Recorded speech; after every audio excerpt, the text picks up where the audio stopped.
Terwyl ek gesien het dat die vure brand, het ek gegaan na my neighbor om vir hulle te gaan roep om te sê, dit brand. Hulle hek was gesluit gewees. Ek kry nie antwoord uit, maar toe ek sien die vuur vlamme kom nou na my rug toe. Kon ek nie anders dan ek kon myself red uit die vuur uit. Toe hulle ook na die mense toe om te sê, dit brand, maar die mense het uitgekom daar nie.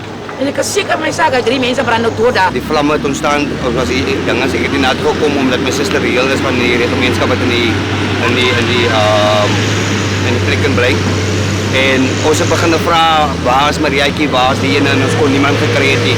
Met die tyd toe die brandweerman toe begin spuit op haar hoek, toe kon ek my swaar sien lê daar en kon sien daar was iemand in sy arms en ek het toe myself sê dat dit was my suster wat daar langs in hom gelê het.